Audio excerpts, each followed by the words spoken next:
Acte 2 et fin de la rétro annuelle 2022 sur Canal 2 International. Mesdames, Messieurs, bonsoir, bienvenue à ce rendez-vous spécial. Il y a une semaine, nous étions en compagnie de Valère Bertrand Bessala, le guide du parti Jouvence. Et cette fois-ci, nous serons en compagnie de Mathias Eric Onangini. Il est politologue. Avec lui, nous allons feuilleter sous sa lunette d'autres pages de l'année 2022.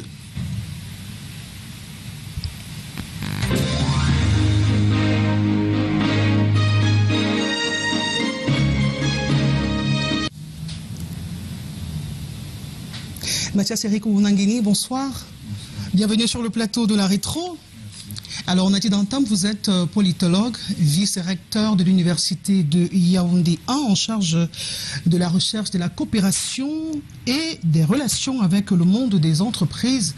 Un background suffisamment étoffé et transversal pour aborder l'ensemble des sujets ayant marqué l'année 2022 au Cameroun. Vous êtes vice-recteur, je l'ai dit, en charge de la recherche, de la coopération et des échanges avec le monde des entreprises. C'est quoi le fond de cette fonction?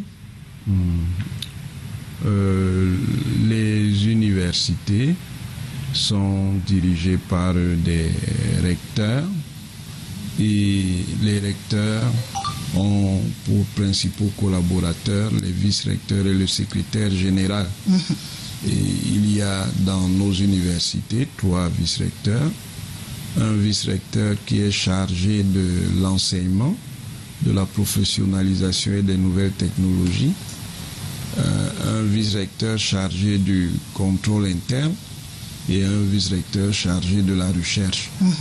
Pour ce qui concerne l'université de Yaoundé 1, depuis 2020, j'occupe la fonction de vice-recteur chargé de la recherche, de la coopération et des relations avec le monde des entreprises.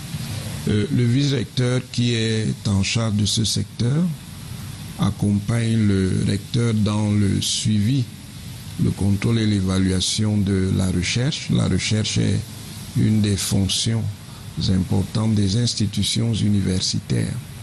Cette recherche-là, pour ce qui concerne l'université de Yaoundé 1, se fait essentiellement dans les établissements. Mais nous avons aussi à disposition le centre de biotechnologie qui est d'ailleurs une institution de référence en matière de recherche. Et la coopération, évidemment, les universités sont engagées dans le monde et elles doivent être en relation avec d'autres institutions universitaires à travers des relations de partenariat qui peuvent prendre la forme de conventions cadres, c'est des conventions générales au sein desquelles on peut loger des conventions beaucoup plus spécifiques. Il y a également dans ces relations des conventions de co-tutelle à l'occasion de la direction de travaux, comme les travaux de thèse ou d'habilitation à diriger les recherches. Les enseignants de rang magistral de l'université de Yaoundé 1 peuvent accompagner des étudiants en collaboration avec des collègues qui viennent d'universités étrangères. Et puis il y a évidemment aussi dans les relations avec le monde des entreprises, parce que le président de la République a donné une nouvelle orientation aux universités en mettant beaucoup plus d'accent sur la professionnalisation. Il est donc question de développer les liens entre l'université et le monde des entreprises pour faciliter l'insertion socio-professionnelle des diplômés de l'université, mais aussi pour être attentif aux besoins que les entreprises peuvent exprimer à l'université en ce qui concerne donc la recherche, parce que dans la recherche, il y a ce qu'on appelle la recherche-action et puis de manière plus structurante la recherche-développement. Alors vous y êtes depuis 2 ans. On a dit en 2020, vous avez été nommé par un décret du président de la République. Nous allons nous accentuer davantage sur la coopération avec le monde des entreprises. Quelle innovation avez-vous apporté pour contribuer à réduire le taux de chômage et partant un tout petit peu la pauvreté au Cameroun, puisqu'on parle de professionnalisation des enseignements et d'autonomisation des diplômés de l'enseignement supérieur? Oui, bon, il faut savoir qu'évidemment, il y a la professionnalisation des enseignements. Mais ce volet-là, c'est le vice-recteur en charge des enseignements qui s'en occupe principalement.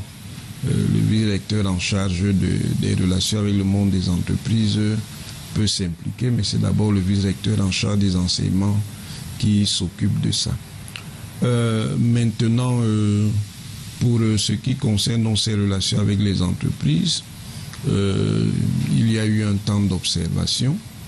Maintenant, il s'agit de voir comment on peut renforcer les liens entre les entreprises et l'université. Et cela commence donc d'abord par des plateformes de rencontres qui sont à organiser entre l'université de Yaoundé 1 et les entreprises, de manière à relancer le dialogue entre l'université et le secteur privé, déjà dans une perspective d'identification des besoins. Quels sont les besoins des entreprises camerounaises? Les besoins des entreprises, évidemment, c'est d'avoir des diplômés qui peuvent rentrer dans leurs créneaux, dans leurs différents créneaux professionnels. Et c'est le défi à relever. C'est le défi à relever, mais il faut dire que l'une des difficultés qu'il y a, c'est que, évidemment, les entreprises sont différentes, donc elles n'ont pas nécessairement les mêmes besoins. Et il est important donc que ces besoins-là puissent être identifiés pour que les formations soient mieux ajustées.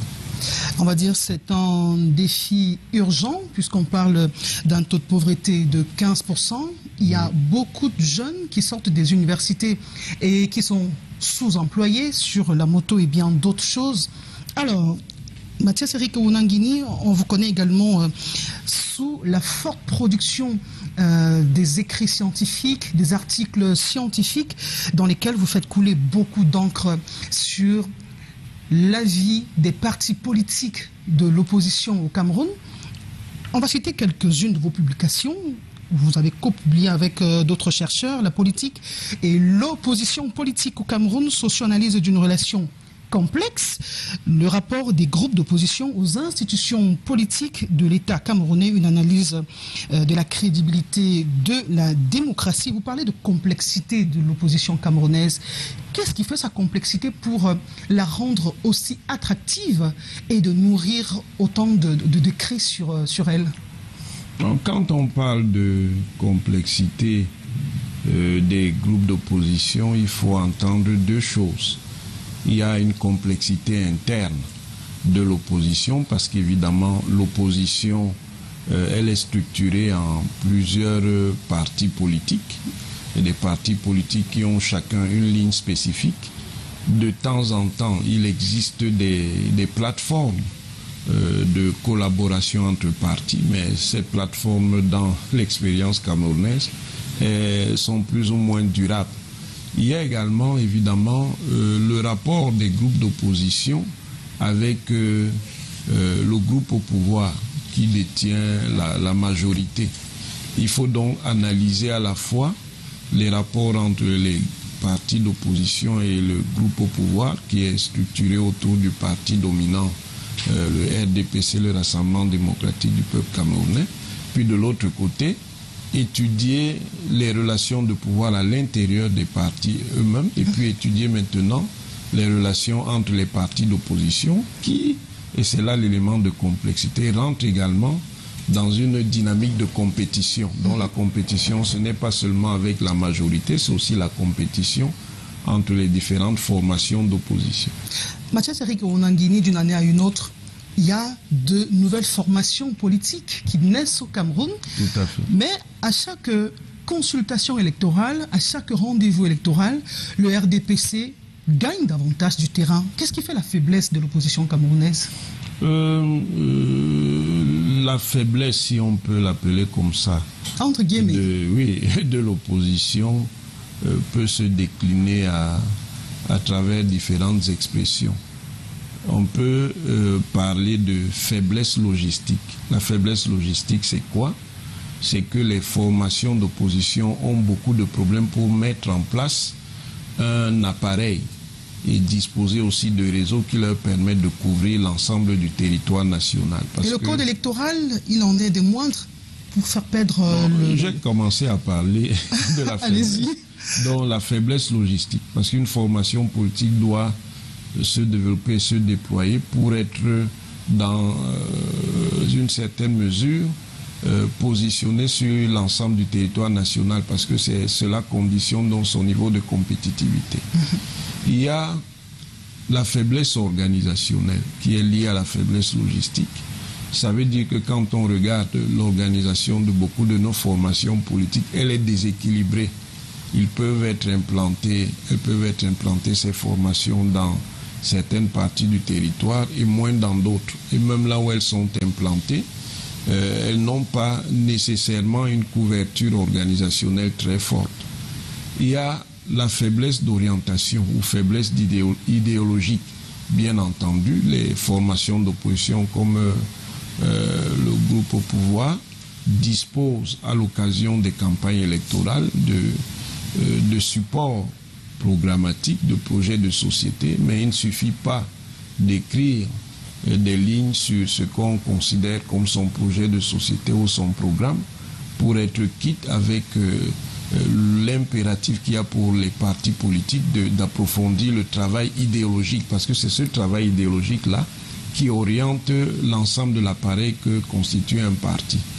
Il y a aussi, justement par rapport au groupe au pouvoir, ces faiblesses-là se cumulent et elles s'expriment donc à l'occasion des différentes conjonctures électorales. Mathias Olangini, j'aimerais justement qu'on vienne sur la question du code électoral. Oui. Toutes les formations politiques de l'opposition au Cameroun pointent du doigt le code électoral qui n'est pas consensuel, qui est taillé de façon à privilégier, à donner davantage de points aux partis au pouvoir. Vous partagez cette approche? C'est une approche qui est intéressée.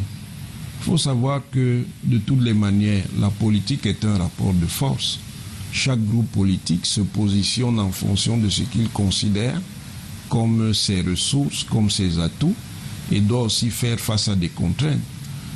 Si vous avez un groupe qui dispose d'une certaine capacité, qui lui assure des majorités reproduites de manière durable dans le temps, il a donc un avantage qu'il va utiliser pour essayer de prolonger son avantage le plus loin possible. Donc n'attendez pas de ce groupe-là qu'il réduise cet avantage parce qu'il doit être en compétition avec les autres.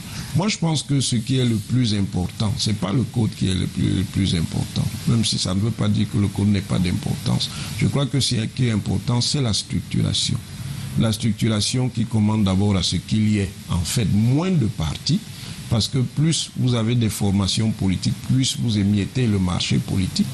Ça signifie donc que les réseaux politiques doivent être beaucoup plus mûrs, parce qu'en réalité, très souvent, les gens sont dans des aventures personnelles et ils présument d'une force politique qu'ils n'ont pas, parce que la force politique n'est pas aussi évidente que ça à construire. Il ne suffit pas d'avoir des capacités personnelles de tel type ou de tel autre pour être sûr d'avoir une machine politique. Une machine politique, c'est quelque chose qui est collectif et ça doit être construit avec une certaine force et ça demande du temps. Donc les problèmes logistiques dont je vous ai parlé, les problèmes organisationnels, les problèmes financiers sont des éléments importants qu'on peut affronter quand on a une logique qui consiste à se regrouper plutôt qu'à s'émietter, à se fractionner comme on voit. C'est entendu, Mathias Eric Onangini. Nous avons consacré 4 à 5 minutes sur les formations politiques. Tout à fait. Parce que 2023, c'est une autre année électorale au Cameroun. Oui. Le collège électoral pour les sénatoriales a été convoqué. On en parlera dans nos prochaines éditions. C'est le temps pour nous de mettre le curseur sur la rétrospective politique de l'année 2022 avec la plume de Janice Souda et de Michael Tikio.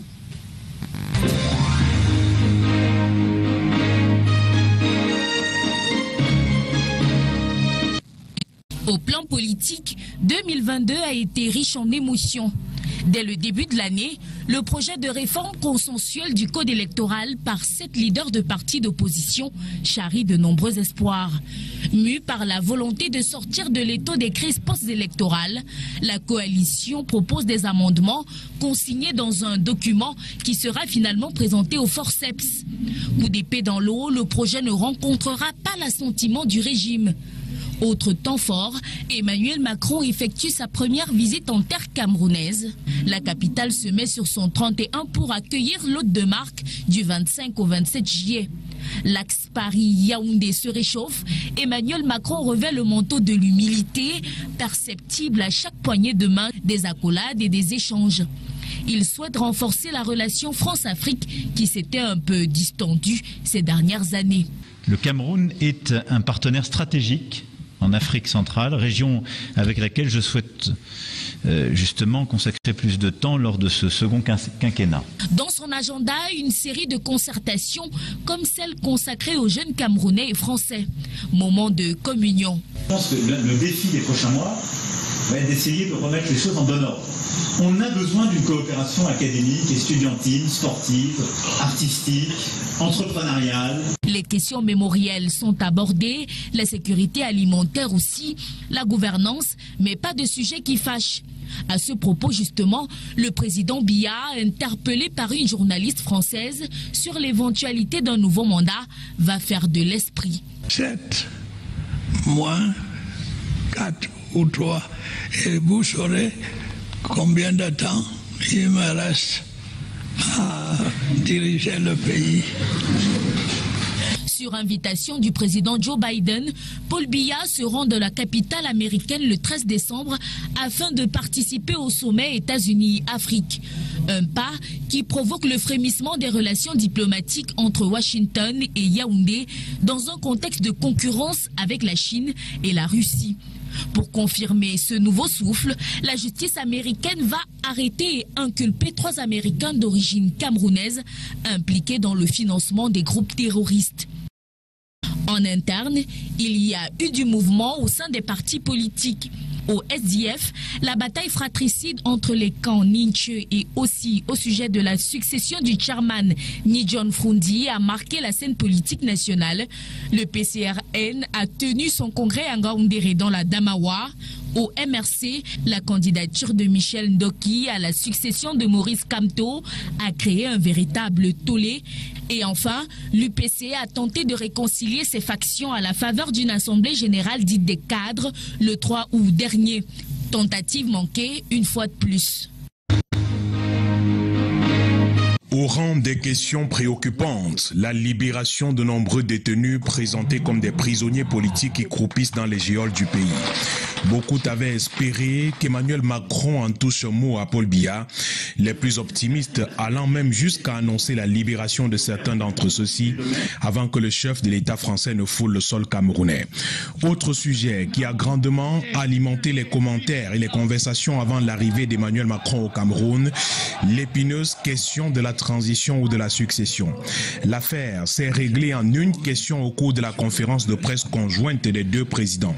Répondant à une question de journaliste qui lui demandait s'il compte briguer un autre mandat en 2025, Paul Biya, qui se fait répéter la question par Emmanuel Macron avec humour, laissera simplement entendre qu'à expiration du mandat actuel, l'opinion sera informée sur le point de savoir s'il reste ou s'il s'en va au village. La visite du président français a également touché les aspects sécuritaires. Emmanuel Macron est revenu sur les attaques de Boko Haram dans l'extrême nord en promettant que son pays restera aux côtés des pays du bassin du lac Tchad pour les aider à lutter contre les terroristes qui endeuillent depuis tant d'années le Cameroun. Les 2 hommes avaient à peine évoqué la crise sécuritaire et sociopolitique dans le nord-ouest et le sud-ouest. Emmanuel Macron se contentant de déclarer qu'il fallait une concertation entre les parties concernées pour une sortie de crise. Le passé colonial entre la France et le Cameroun a eu sa place aussi. Le président français a souhaité le lancement d'un travail conjoint d'historiens camerounais et français qui pourront aider à faire la lumière sur l'action de la France pendant la colonisation et après l'indépendance du Cameroun. Une position qui a tranché avec les propos de son prédécesseur François Hollande qui, lors d'une autre visite à Yaoundé en 2015, annonçait l'ouverture effective des archives en France. Emmanuel Macron n'a pas manqué de revenir sur la question de l'influence de la Russie en Afrique. Le président français en a profité pour dénoncer ce qu'il a appelé l'hypocrisie des Africains qui refusent de condamner l'agression unilatérale de la Russie en Ukraine. Au finish, Emmanuel Macron était au Cameroun pour 2 raisons principales: défendre les intérêts français et éviter le rapprochement du Cameroun avec la Russie.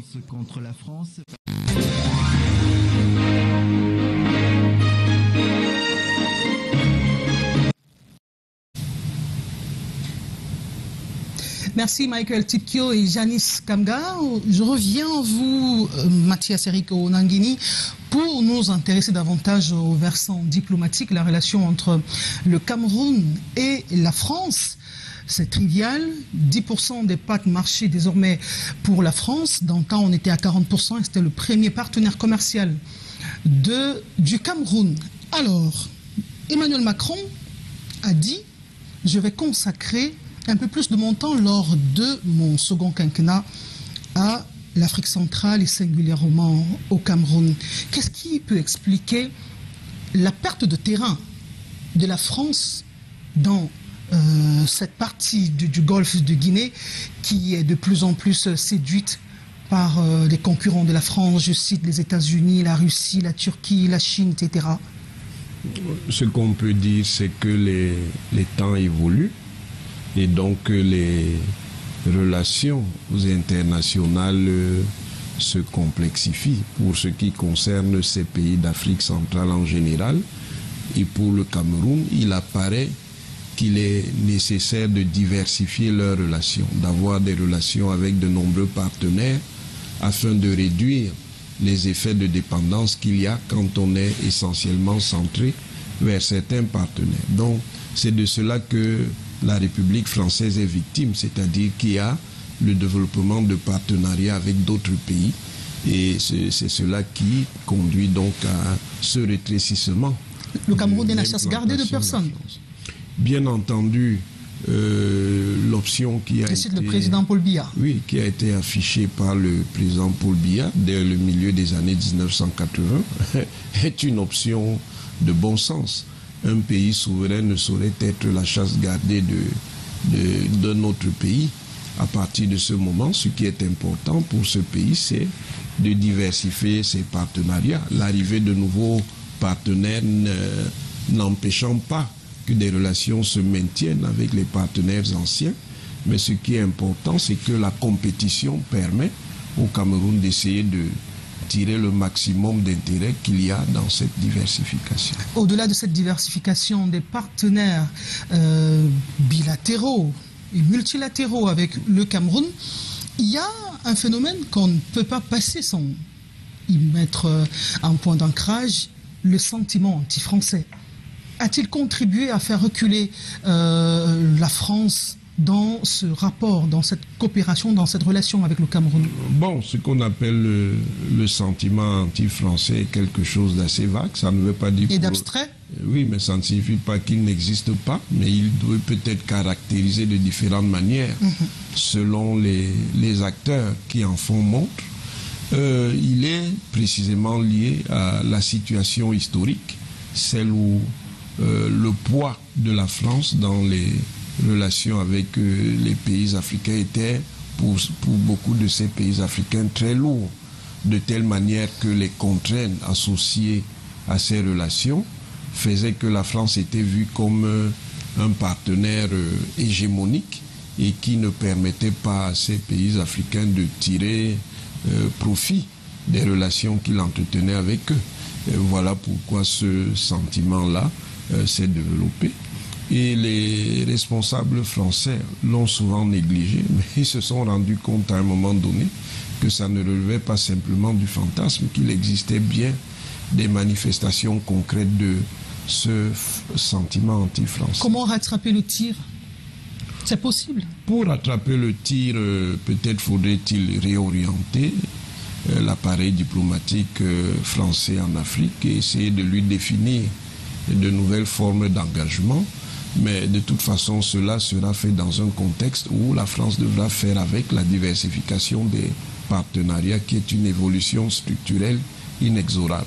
Une reconsidération des peuples africains, des anciens colonisés. Bien entendu, parce que l'une des choses que l'on a souvent négligées à Paris, dans ces relations-là, c'est que au fur et à mesure que le temps passe, il y a une affirmation aussi bien dans les classes gouvernantes africaines que dans les couches populaires d'une forte volonté d'autonomie, d'où des demandes réitérées de respect, des demandes réitérées qui s'accompagnent d'une critique du paternalisme persistant de telles relations.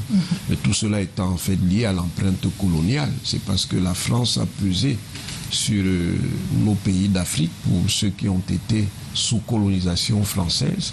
Le cas historique du Cameroun étant évidemment particulier, mais de manière concrète, même si le Cameroun n'était pas statutairement une colonie, la France qui en a assuré le mandat et la tutelle, le mandat de la SDN, puis la tutelle de l'ONU, l'a parfois effectivement géré comme si c'était une colonie.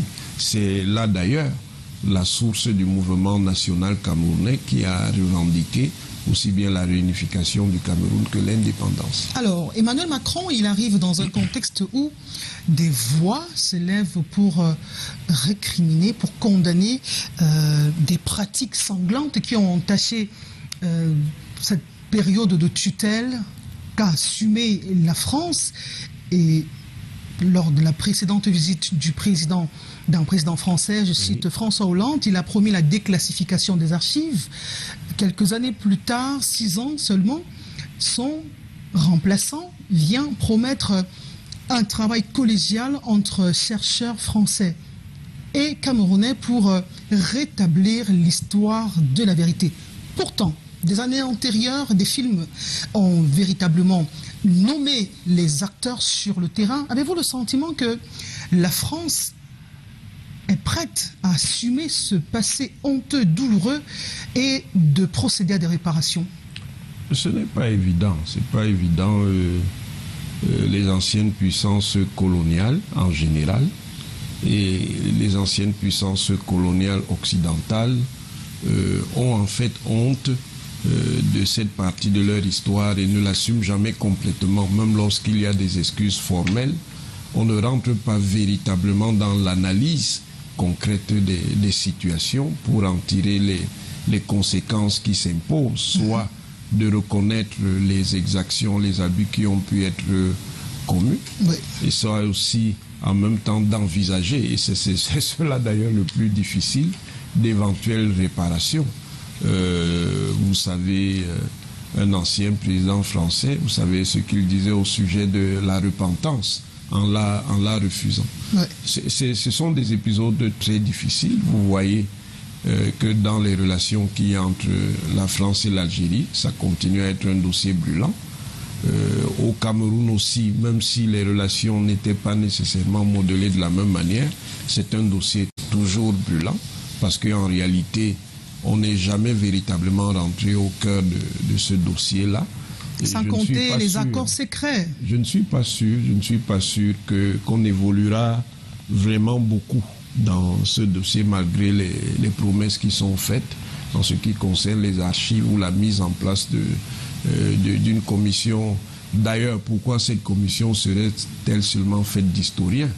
Bon, certes, les historiens sont des spécialistes importants en la matière, mais il y a d'autres disciplines qui peuvent être sollicitées pour bien établir ce qui s'est passé au-delà de l'aspect des exactions et des abus qu'il y a pu avoir dans ce qu'on a appelé la guerre d'indépendance au Cameroun. Vous êtes politologue, mais je parcours la liste des publications que vous avez faites. Vous avez également travaillé sur la communication politique. Sur le point de vue de la sémiotique de l'image ou de la sémiologie, quand Emmanuel Macron arrive au Cameroun, ou quand ses prédécesseurs arrivent au Cameroun, c'est un accueil particulièrement chaleureux qu'on ne voit pas dans d'autres pays africains qui ont été colonisés par la France. Qu'est-ce qui peut expliquer cela? C'est une culture? C'est quoi? Cela est fonction des pays, mais généralement, l'accueil qui est réservé à un président de la République française en visite dans un pays anciennement influencé par la France. Quand je dis influencé, je prends en compte aussi bien les pays effectivement colonisés que les pays comme le Cameroun qui étaient censés être sous mandat et sous tutelle. Il y a un accueil qui s'appuie sur une forte civilité généralement. Bon, c'est vrai qu'avec les nouvelles générations, ces formalités-là se sont réduites, mais le Cameroun a cette génération de nouveaux présidents, vous voulez dire? Au Bénin, au Togo, ainsi de suite. Le Cameroun a ces traditions qui ont toujours favorisé un accueil avec beaucoup de mise en scène des hôtes qui viennent ici, des hôtes de marque. De la France particulièrement? Oui, de la France, mais des autres aussi, pas seulement de la France, pas seulement des... Mais il y a un accent particulier lorsqu'il s'agit d'un président français. Oui, parce qu'on a une relation particulière avec la République française, quoi qu'on en pense. Je crois que c'est une marque de civilité. Et d'ailleurs, de l'autre côté, il faudrait qu'il y ait toujours aussi les mêmes égards. La réciprocité n'est pas évidente. Voilà, si elle n'est donc pas évidente, ça crée donc des tensions et ça fait donc partie des critiques sur le paternalisme. Voilà. Alors, Paul Biya a été pendant plusieurs années, et même d'ailleurs, on entretient une réputation du meilleur élève de la France. Vous l'avez entendu, également Mathias Errico Nangini, mais à chaque visite d'un président français, je mets la borne toujours sur François Hollande pour que ce soit davantage plus actuel. Oui. La question sur l'alternance, la question sur la longévité de Paul Biya au pouvoir est posée. Vous l'avez suivi la dernière fois, le président Macron lui-même s'est servi d'interprète pour bien expliquer si jamais le président Paul Biya n'avait pas bien saisi. On a envie de se demander, Paul Biya devient-il gênant pour la France? Comment expliquer cette envie de le voir prendre sa retraite politique? En quoi est-ce que Paul Biya gênerait-il la France? Vous savez, en fait, l'un des reproches... Si davantage la question voudrait témoigner d'une certaine gêne de sa longévité au pouvoir. L'un des reproches qui est fait aux autorités françaises, c'est qu'elles entretiennent un commerce de forte proximité avec des dirigeants officiels africains qui sont depuis longtemps au pouvoir. Et évidemment, dans le souci de se démarquer, la France de temps en temps essaye de faire pression sur ses dirigeants. Mais là, on touche également à des aspects sensibles des relations internationales. Les pays sont souverains et chacun des pays gère ses affaires. Le président de la République française, il peut toujours exprimer son intérêt pour l'évolution des institutions camerounaises, mais les institutions camerounaises ont leur logique souveraine propre, comme les institutions de la République française ont la leur. Ça, c'est d'un. Et vous voyez justement quelle est la réponse que le président Paul Biya apporte à chaque fois. Façon de dire qu'en fait, cela ne vous concerne pas directement. Ce n'est pas une question qui vous concerne. Et puis pour ce qui concerne sa position personnelle, il est libre ou pas de la communiquer. Voilà pourquoi, généralement, c'est de manière ironique qu'il répond à ce type de questions. Après 40 ans au pouvoir et après une soixantaine passée dans les affaires, parce que c'est depuis 1961 ou 1962 que Paul Biya est aux affaires, il a fait ses études en France. La France est censée, comme on le dit trivialement, maîtriser cet individu, mais le temps passant, on a l'impression que Paul Biya glisse entre les mains de la France. Oui, il peut avoir cette impression. Bon, disons qu'en fait, c'est quelque chose qui se pose au-delà des personnes et qui concerne différents pays. Le souci qu'il peut avoir avec les leaders qui ont mis un certain temps au pouvoir, c'est qu'ils deviennent de plus en plus autonomes. Ça veut dire qu'ils ne rentrent plus nécessairement dans une logique où ils prendraient, selon la mythologie, des instructions de l'étranger, notamment de Paris, de l'Élysée, et ils deviennent autonomes parce que qu'ils le veuillent ou pas, chez ces leaders, il y a des pressions internes qui leur commandent d'être attentifs à la question de la diversification des partenariats. Donc, à Paris, par contre, pour essayer de redorer l'image de la France, on a intérêt à ce qu'il y ait de nouveaux leaders. Mais en même temps, ce n'est pas simplement dans une logique d'humanisme démocratique. C'est également dans une forme de ruse stratégique. C'est de faire croire que si de nouveaux leaders arrivent, ça changera la logique structurelle des relations entre la République française et ces pays d'Afrique, ce qui n'est pas vrai. Alors, nous allons rester justement sur ces questions diplomatiques. Paul Biya était au sommet États-Unis-Afrique. C'était le 13 décembre dernier, puisque vous parliez d'une forme d'autonomie de langage des présidents qui pas seulement de langage, mais d'autonomie dans la recherche des qui ont pris un certain temps, qui ont passé un certain temps à la tête des États. Oui. Plusieurs fois, les États africains sont invités dans des salons par les puissances occidentales.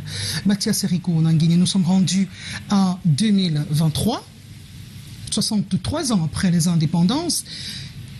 Qu'est-ce que ces relations diplomatiques, ces différents salons ont apporté comme développement au peuple africain? C'est le moment de faire un bilan à court terme. Bien, à l'occasion de ces sommets, il y a des différentes questions qui sont soulevées. Ces questions peuvent concerner les relations stratégiques en termes de partenariat de sécurité avec ces États occidentaux qui, dans les rapports structurels, sont plus puissants, ils sont économiquement, politiquement, militairement plus forts que les nôtres, même si sur le plan juridique, nous avons tous le même statut d'État souverain. Il y a donc ces relations de sécurité, il y a également des relations en termes de coopération économique, financière et commerciale. Malheureusement pour nous, depuis les années 60, le poids structurel nous est toujours défavorable. Ça veut dire qu'en gros, ces relations-là ne nous sont pas favorables et nous n'arrivons pas ici à les modifier.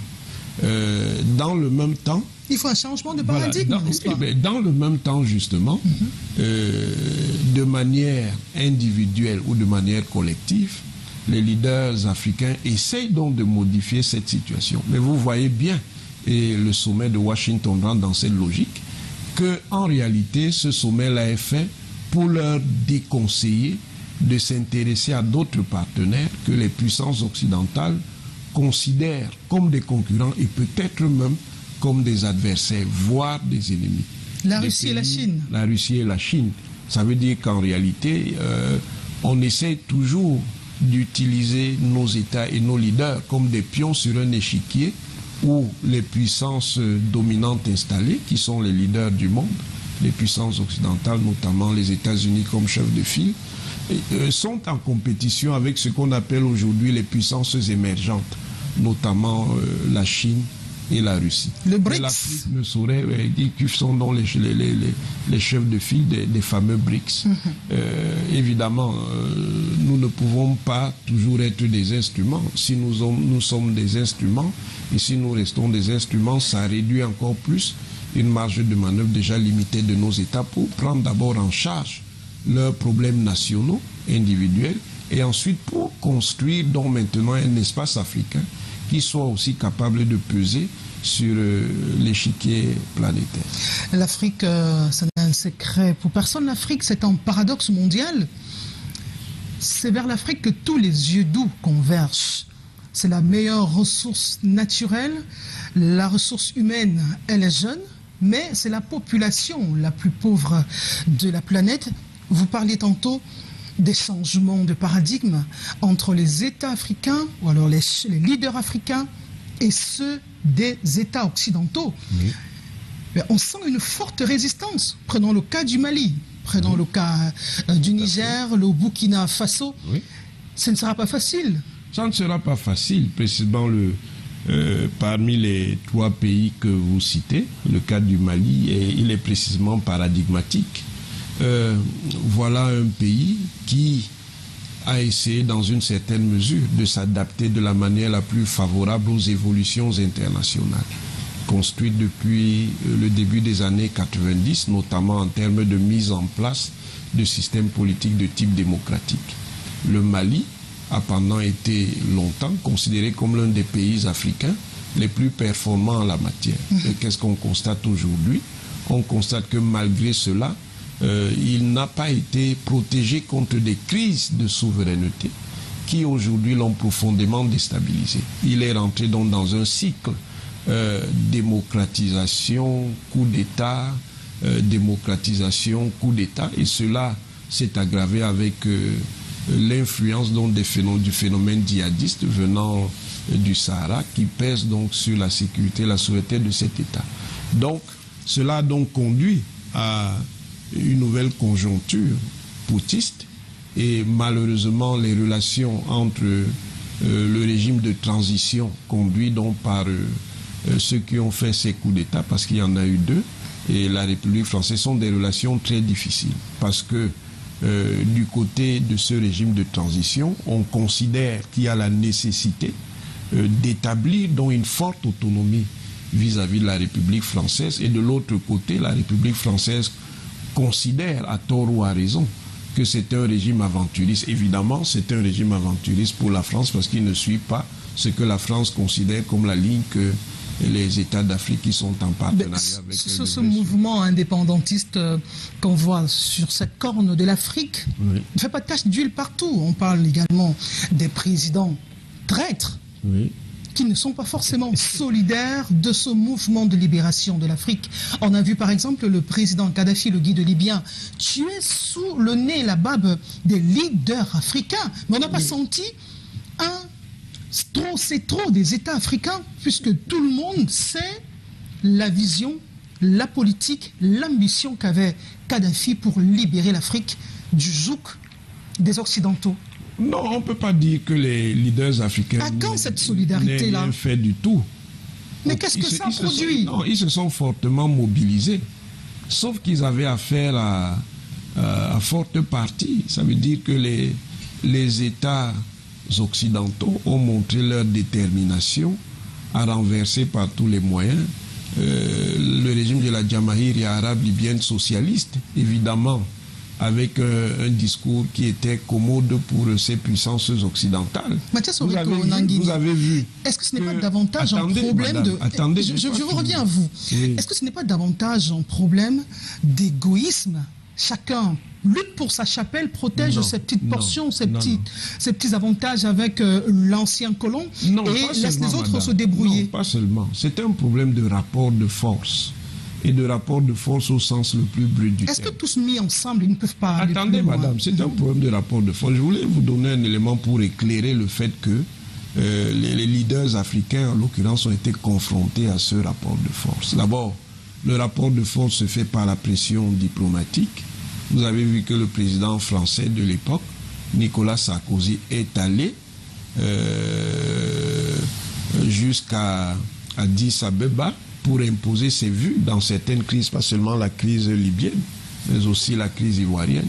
Vous avez vu que pendant que le président Zuma, qui était le représentant de l'Union africaine, allait négocier avec le guide de la révolution libyenne, les bombardements ont été effectués pour lui dire en fait que ça ne servait à rien. Du vivant de Nelson Mandela. Oui, mais Nelson Mandela n'était plus au pouvoir. De toute façon, mais symboliquement, il représentait quelque chose ça pour l'Afrique. Ça n'allait rien changer. Là, on est dans les rapports de force. Si vous n'avez pas la capacité techno-scientifique, techno-militaire, militaro-stratégique, quelles que soient vos options en termes idéologiques, vous ne pouvez pas faire grand-chose. Et ensuite, évidemment, la puissance économico-financière. Et là, vous avez vu que dans ce cas, les grandes puissances occidentales, les États-Unis d'Amérique, la Russie, le Royaume-Uni de Grande-Bretagne et la République française étaient d'accord. Et que, justement, ce qui a facilité cela, c'est que la Chine et la Russie, qui n'avaient pas la même position, se sont montrées assez tièdes en raison de leur rapport ambigu avec le guide de la révolution libyenne. Par contre, vous avez vu dans une situation qui ne concernait plus l'Afrique, la situation syrienne, que quand le président russe Poutine a décidé que les choses ne se passeraient plus comme elles s'étaient passées avant dans d'autres crises, vous avez vu que le rapport de force s'est modifié. Il a d'ailleurs exprimé ses regrets pour avoir été un tout petit peu doux, que les positions soient beaucoup plus douces. Donc il y a des rapports de force qui conditionnent également l'action de nos dirigeants, qu'on le veuille ou pas. Ils ne peuvent pas s'en extraire. Et c'est pour ça précisément que pour ce qui concerne le futur, les Africains doivent apprendre à développer leurs capacités. Et cela, notamment dans la direction à la fois d'une coopération interafricaine plus forte et puis d'une politique plus convaincue et plus convaincante d'intégration panafricaine. Sékou Touré de la Guinée-Conakry a eu une position contraire et la Guinée n'en est pas morte. La Guinée n'en est peut-être pas morte, elle a subi des effets très lourds. Les problèmes économiques de la Guinée. C'était les visions d'ailleurs des nationalistes camerounais aussi. De ce positionnement qui n'arrangeait pas certaines grandes puissances. Et comme il n'y avait pas du côté de Sékou Touré et des dirigeants qui soutenaient cette option, une coalition très forte, évidemment, finalement ils ont tous été neutralisés, puisque bon, même si Sékou Touré lui il est resté au pouvoir, la Guinée était isolée économiquement et ça a affecté durablement son appareil économique. Au Ghana, finalement, l'Ossadjefo, le président Kwame Nkrumah, a été renversé. Et également, quelques années plus tard, 2 années plus tard, en 68, Modibo Keïta aussi a été renversé. Donc, si vous voulez conduire des options en termes de transformation paradigmatique et que vous n'avez pas la force stratégique nécessaire, on peut, pour certains États qui ont une forte capacité de projection, susciter des tensions et des contradictions qui vont vous neutraliser. Tous les leaders africains, tous les chefs d'État africains qui ont été sur la trajectoire de Sékou Touré, je cite le président burkinabé, oui, de regretter mémoire, le capitaine Sankara, qui a été tué. Très souvent, ce sont les autres frères africains qui sont utilisés pour déstabiliser ceux qui veulent réveiller l'Afrique. Dans une certaine mesure, ce que vous, dites est vrai. C'est pourquoi je parle du problème de solidarité et de défense d'intérêts personnels. En tirant donc les leçons de l'histoire, ça invite donc les États d'Afrique, ça invite leur population, les sociétés sur lesquelles ces États se fondent, ça invite les institutions internationales africaines à développer des convergences qui sont un peu plus solides. Parce qu'au bout du compte, qu'est-ce qui apparaît, même s'il peut y avoir des divergences idéologiques? C'est que si on fait, comme vous disiez, le bilan de 6 ou 7 décennies, l'option de l'autonomie, de l'émancipation et du développement de l'Afrique ne s'est pas véritablement réalisée. Et ça, aujourd'hui, quelle que soit l'idéologie qu'on a, on ne peut pas ne pas voir ça. Il faut donc en tirer les leçons, être capable d'une plus grande maturité stratégique. Merci beaucoup, Mathias Onangini.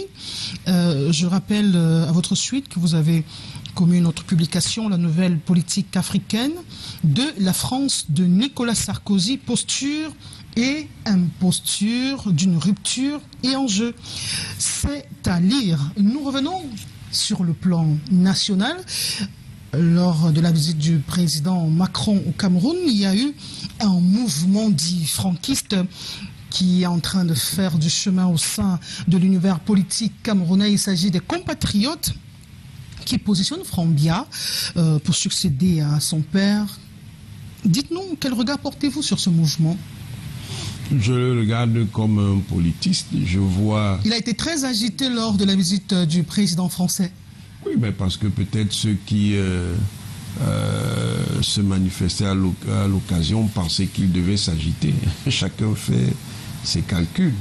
Bon, ça fait partie de la vie politique, mais il faut savoir que la vie politique est, dans nos pays, quoi que l'on en pense, fondée sur une dynamique de compétition. S'il y a un mouvement de cet ordre, il y aura probablement, on voit déjà dans l'opinion, d'autres pôles qui entendent se constituer en estimant qu'ils ne sont pas d'accord avec cette orientation, mais chacun est libre de se positionner comme il veut. Alors, et si Franck Biya est un jour coopté au sein du comité central et au bureau politique du RDPC, comme jadis son père au sein des organes dirigeants de l'UNC, aurait-il les mêmes chances d'être le candidat naturel du RDPC?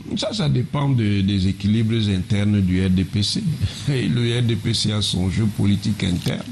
Ça dépendra de ce qui se passera à l'intérieur. Et puis, les appareils politiques sont beaucoup plus complexes qu'on y pense. Bon, ça, pour l'instant, on est dans l'ordre de spéculation.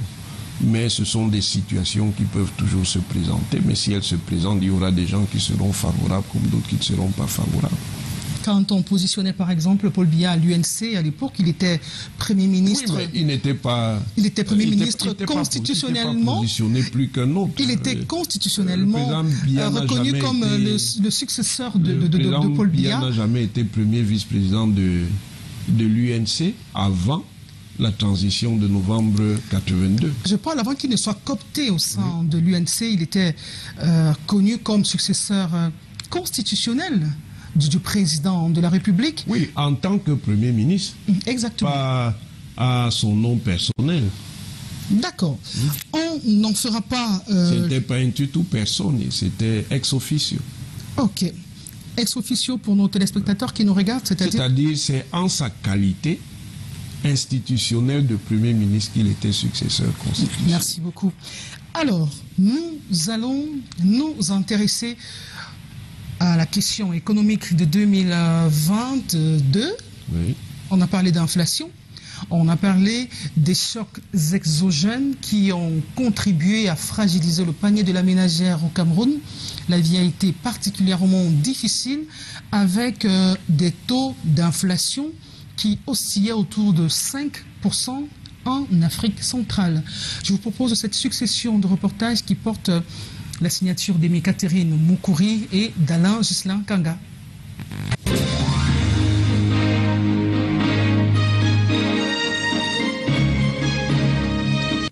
5,1%, c'est le niveau général des prix à la consommation finale des ménages camerounais en glissement annuel entre janvier et juin 2022, selon l'Institut national de la statistique.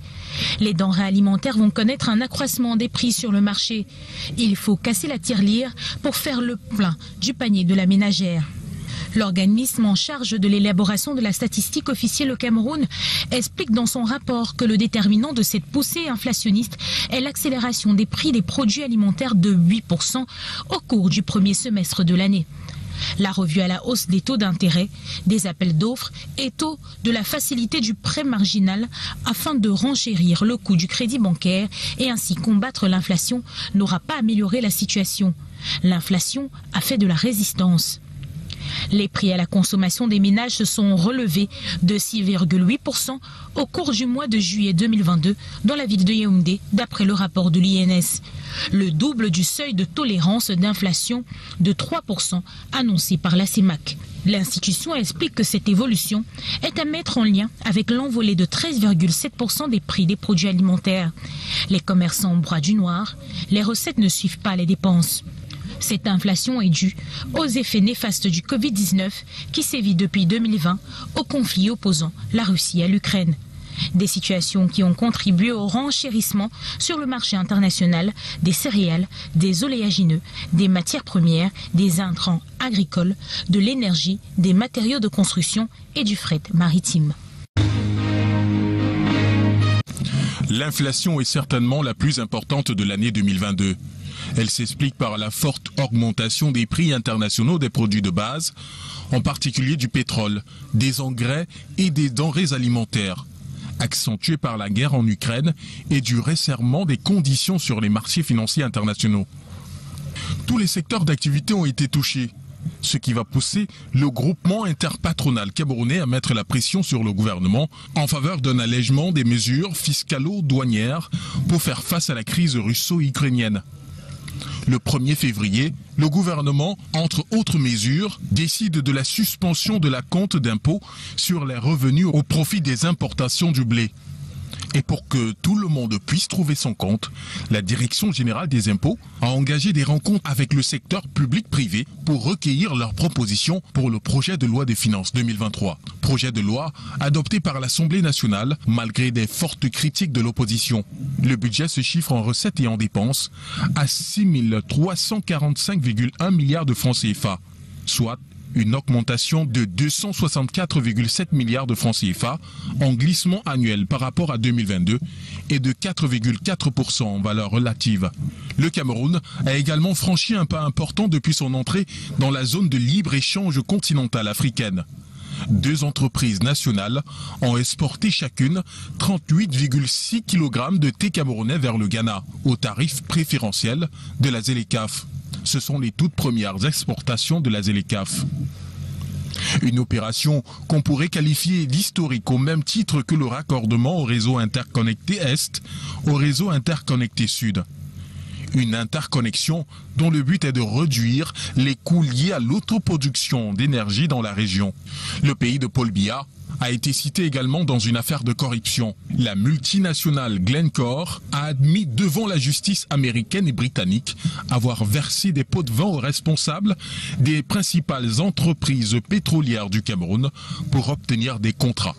Des aveux rejetés par les entreprises citées.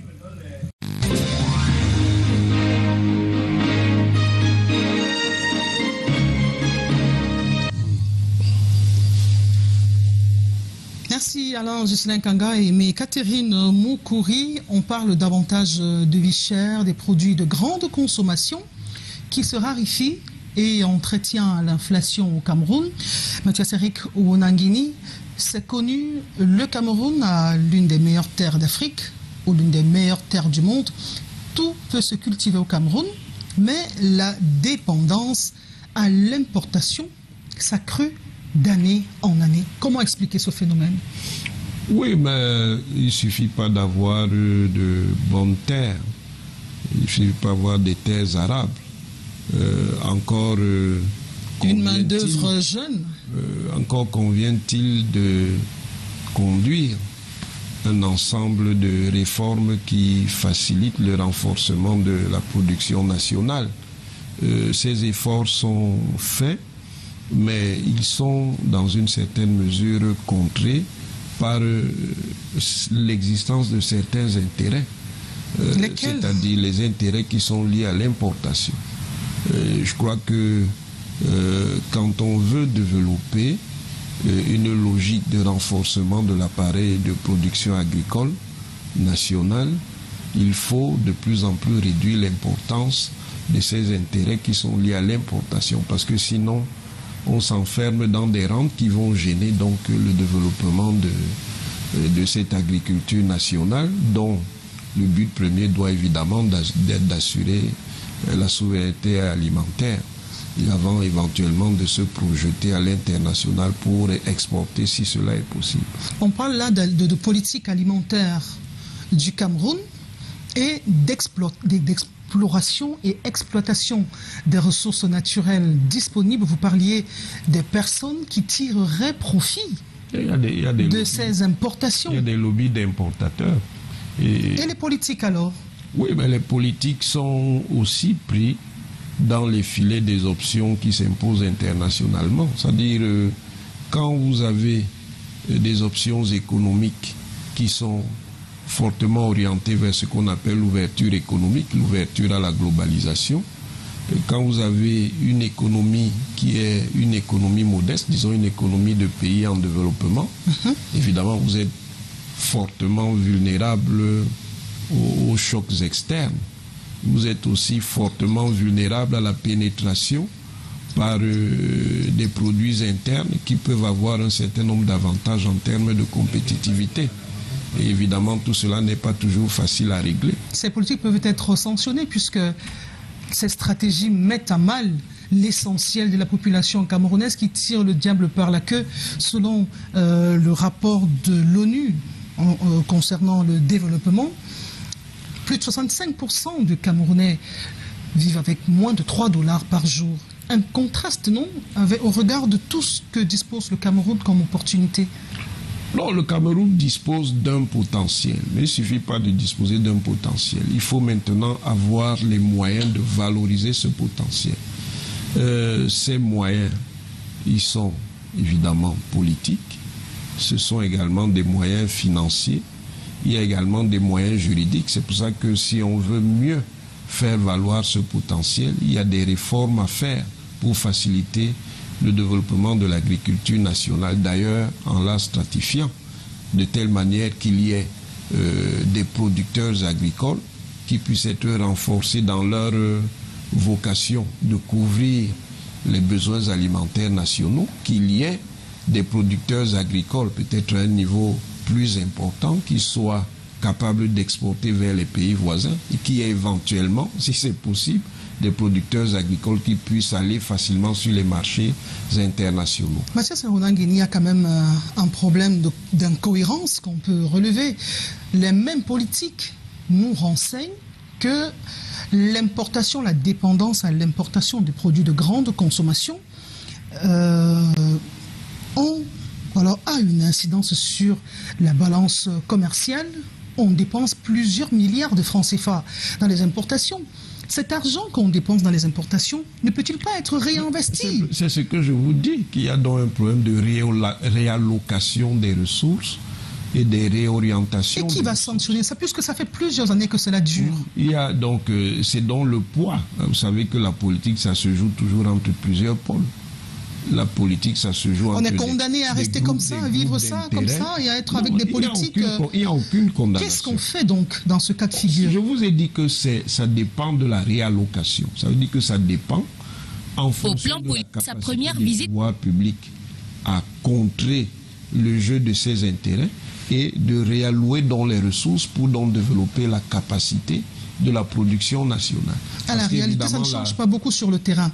Oui, mais tant que ça ne change pas sur le terrain, le pays est donc exposé aux tensions qu'il connaît. Nous ne sommes pas les seuls dans le cas, parce que ce problème-là, c'est un problème qui est général dans nos pays africains. Et c'est justement l'une des contraintes qui rend difficile pour nous le renforcement de l'indépendance nationale. Parce que quelqu'un qui a faim ne peut pas être indépendant. On ne peut pas tout de go dire que c'est un problème qui est vécu par tous les pays africains du moment où...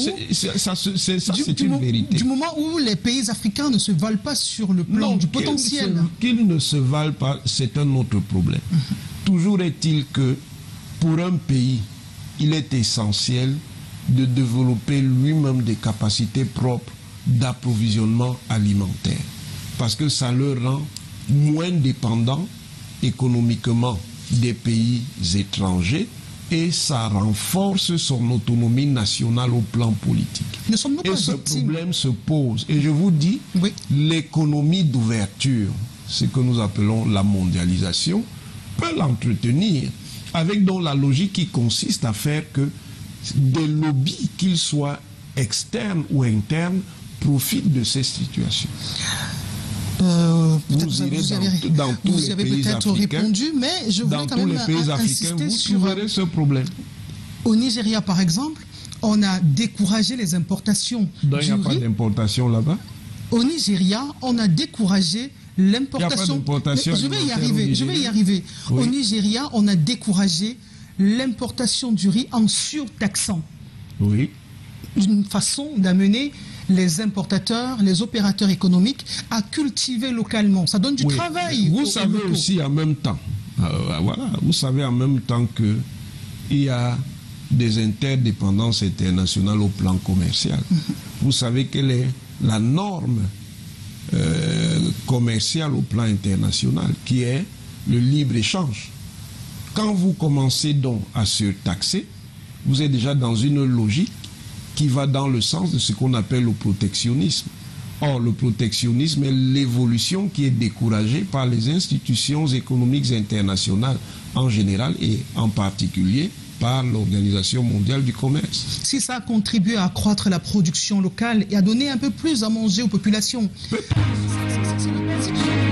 Aussi, le rapport de force se joue, puisque le rapport de force qui domine le monde impose aux pays d'ouvrir leur économie. Évidemment, pour des pays qui sont systémiquement vulnérables, et ça a des contraintes. De la même manière qu'il y a des contraintes qui sont liées au cadre d'échange, par exemple comme le cadre d'échange entre l'Union européenne et les pays de l'ACP, autour des accords de partenariat. Pardon.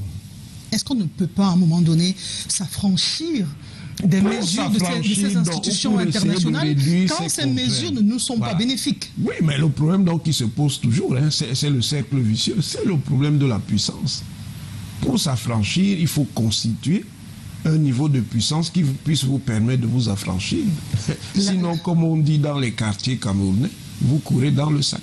La Russie, la Chine produisent à elles seules 65% des céréales au monde. Oui.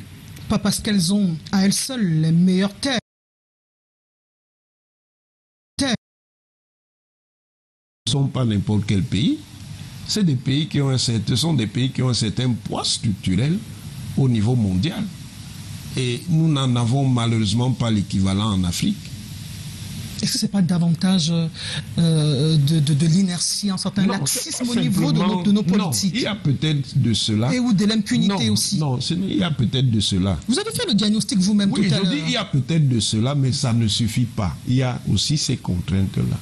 C'est pour ça que je vous disais tout à l'heure, hein, c'est donc l'une des implications de mon propos de tout à l'heure, de vous dire que c'est aux Africains donc de mettre en place les cadres qui vont leur permettre de mieux résorber les contraintes externes. Et il apparaît que ces cas-là ne peuvent pas être nationaux compte tenu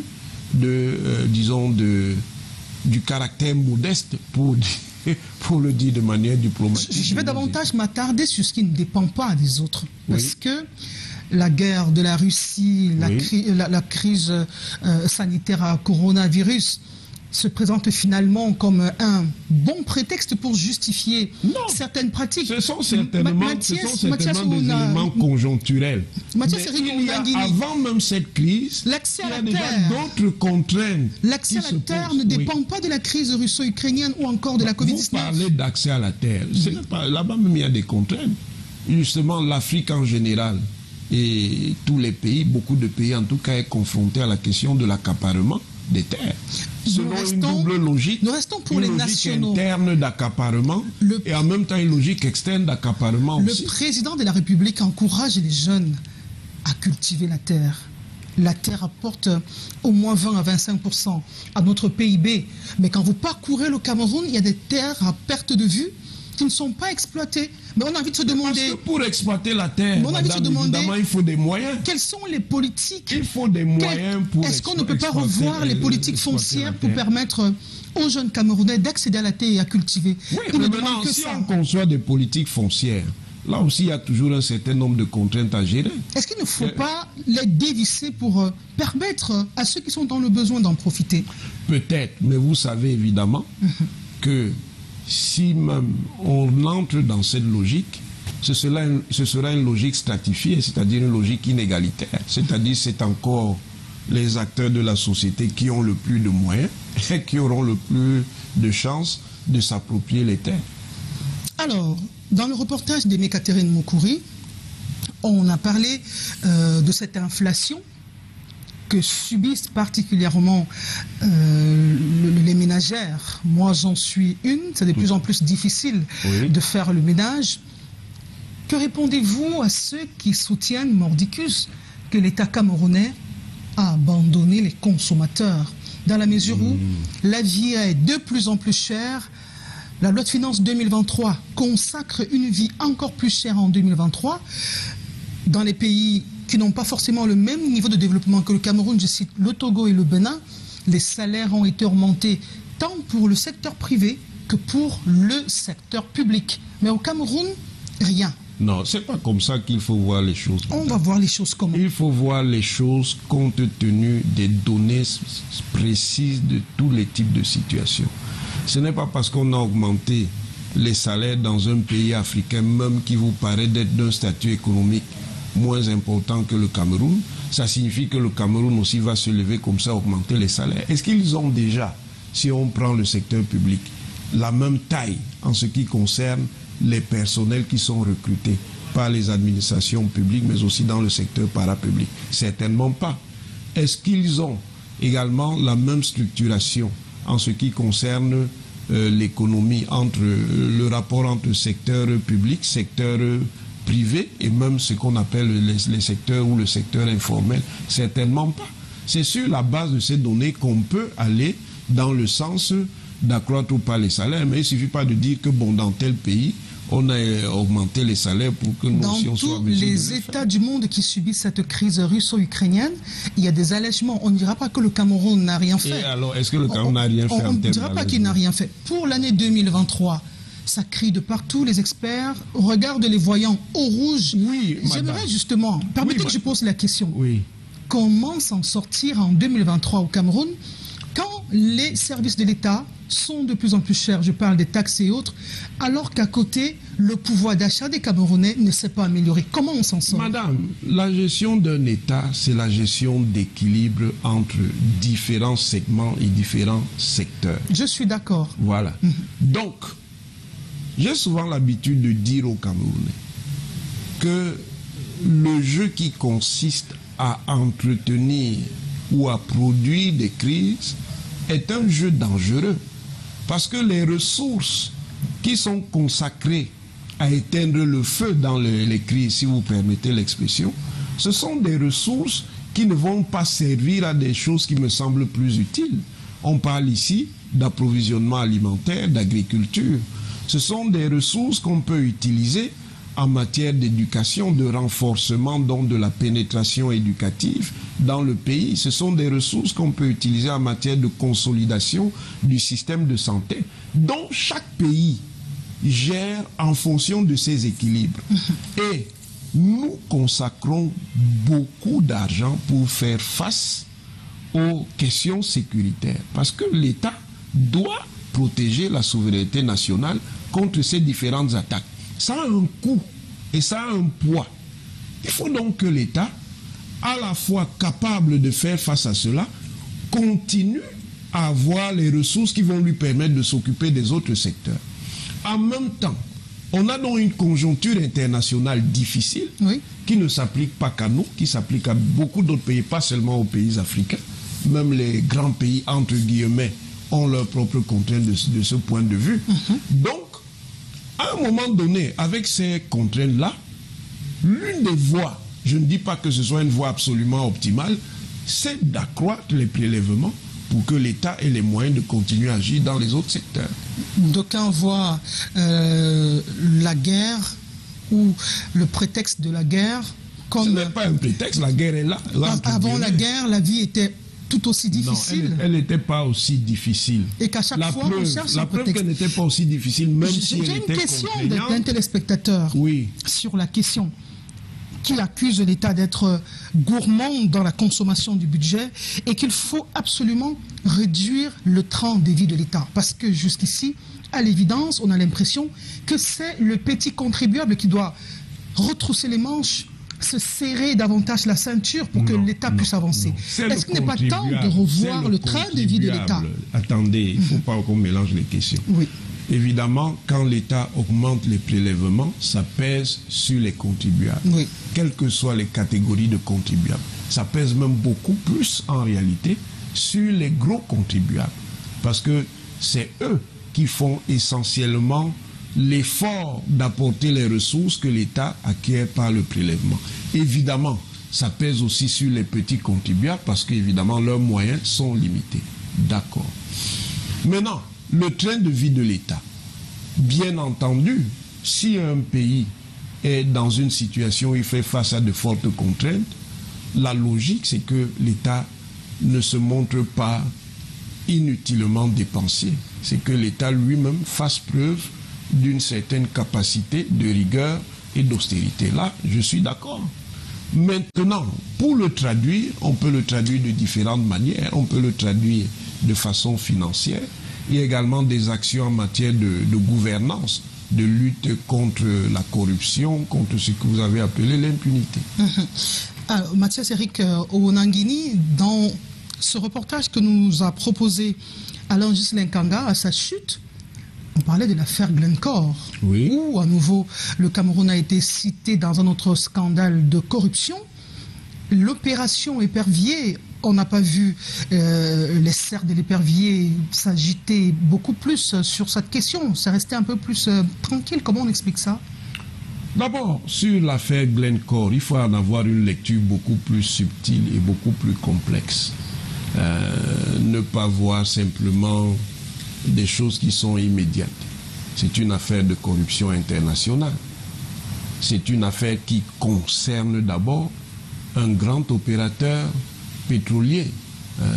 Et dont les entreprises de souveraineté ont été citées. Multinationales. Bon, maintenant, qui accuse à tort ou à raison des entreprises nationales du secteur. Oui. D'abord, il faut démontrer. Il ne suffit pas d'accuser. Il faut donc pouvoir prouver que de telles transactions ont eu lieu, parce que ça peut être en réalité une excuse pour que dans les procédures judiciaires auxquelles elles font face, elles ne répondent pas en réalité sur des ressources qui n'auraient même peut-être pas été consacrées à ces corruptions alléguées. Et ça, c'est deux. Oui. De deux, ça montre donc toute la complexité de l'économie politique actuelle du monde. Parce que justement, la corruption, nous avons tendance à la voir de la manière la plus menue. Or, il y a une chaîne planétaire de la corruption. Et dans cette chaîne planétaire de la corruption, des opérateurs aussi importants que les firmes multinationales jouent un rôle très très négatif. Et en réalité, malgré ces actions-là, au plan international, il n'y a pas une réponse appropriée à cela. Parce que ça peut donc aller jusqu'à déstabiliser des pays. C'est-à-dire, quand ils vont donc dans des pays où ils veulent imposer leur choix, et ils font face à un niveau ou à un autre des dirigeants qui ne veulent pas, on peut utiliser différentes manières pour déstabiliser ces pays. Vous voyez donc que les choses sont moins évidentes qu'on ne le dit. Sur l'opération Épervier, oui, je crois que le président de la République a, dans sa dernière adresse à la nation, à l'occasion des vœux qu'il adressait à l'ensemble des Camerounais, a encore insisté sur l'importance de la lutte contre la corruption. Maintenant, au niveau procédural, on sait que les vagues précédentes de l'opération Épervier ont appelé des critiques sur la manière dont l'appareil de la justice, l'appareil judiciaire se déployait. Ça signifie que quand on ira, s'il faut le dire comme ça, vers de nouvelles procédures, il faut donc que l'appareil judiciaire ait, disons, une plus grande maîtrise des procédures pour que nous ne nous répandions pas encore dans des spéculations sur le sens véritable de ces actions judiciaires. Merci beaucoup. Alors, nous allons rester sur la question de la corruption.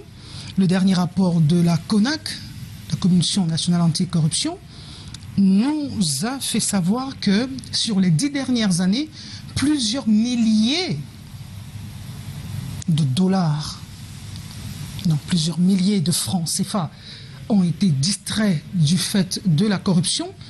Ça donne raison à ceux qui pensent que attribuer la vie chère à la crise russo-ukrainienne, à la Covid-19, à la guerre ou alors à la crise de sécurité dans le Nozo et dans le Septentrion ne sont que des prétextes qu'au fond des milliers de milliards de francs CFA, plusieurs milliards, milliers de milliards, je ne sais pas si c'est correct, des milliers de milliards de francs CFA sont distraits du fait de la corruption. Oui. Le stock de la dette du Cameroun, que ce soit en interne ou en externe, on est entre 12 et 13 000 milliards.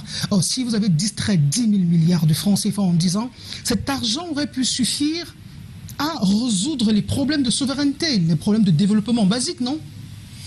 C'est plus complexe que cela, madame. Certainement,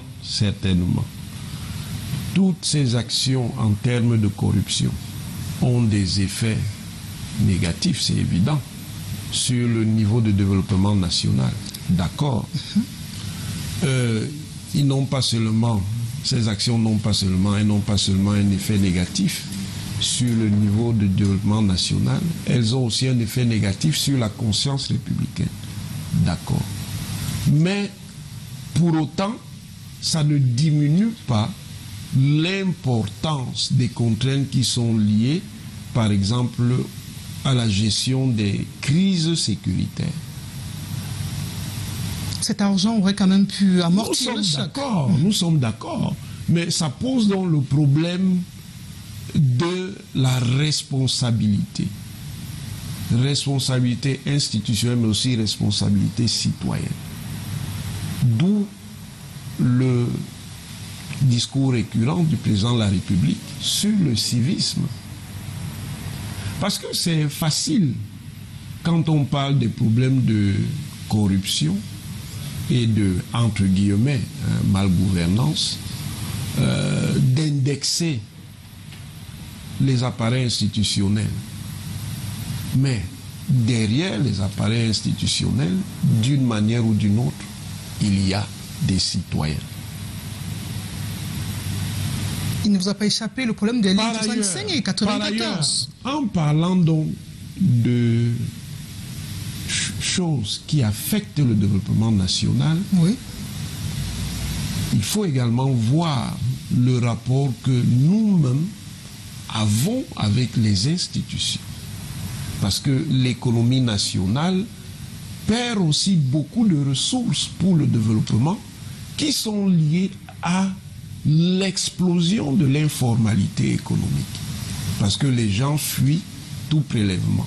Mais en fuyant le prélèvement, ils fuient également, et paradoxalement, la capacité à ce que le contrôle des citoyens sur la gouvernance de l'État se renforce.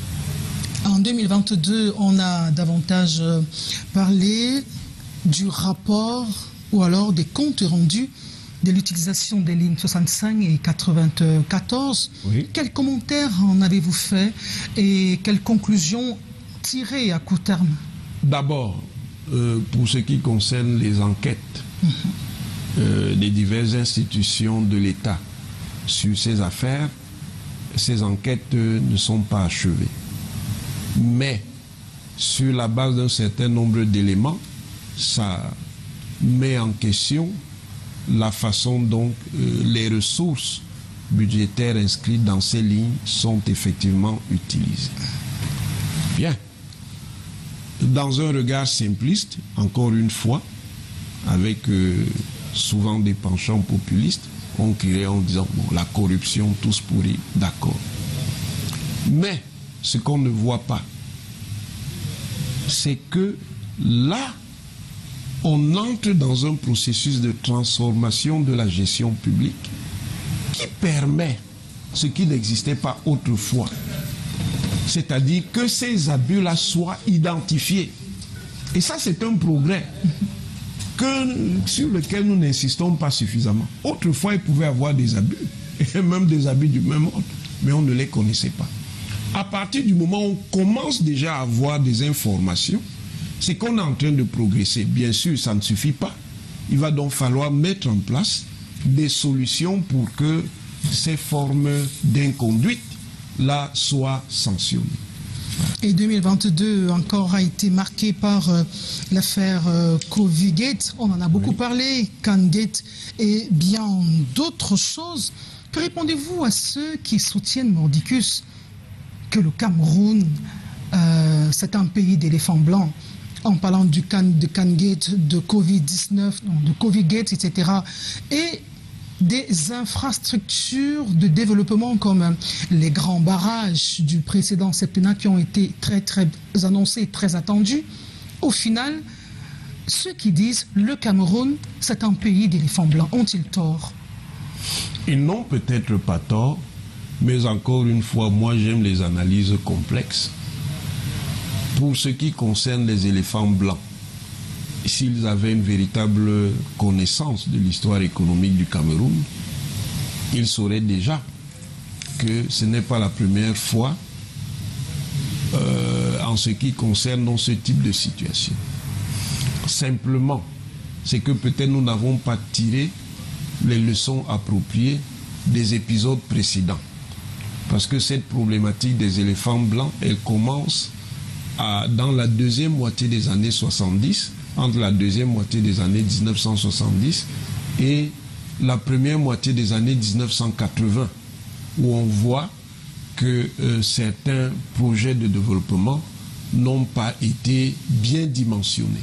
est-ce qu'ils n'ont pas été bien dimensionnés par ignorance ou alors sur la base de calculs malsains? L'enquête peut trancher dans les différents dossiers. Il y a plusieurs dossiers sur lesquels je ne voudrais pas revenir. Ça veut dire quoi?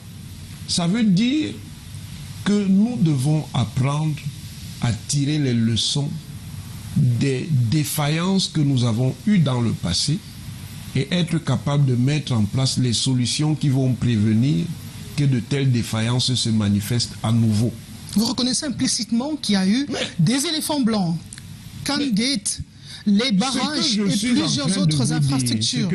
Nous sommes dans une analyse voilà, ce que je suis en train de vous dire, c'est que dans l'histoire économique du Cameroun, ce n'est pas la première fois qu'on est confronté à ce problème.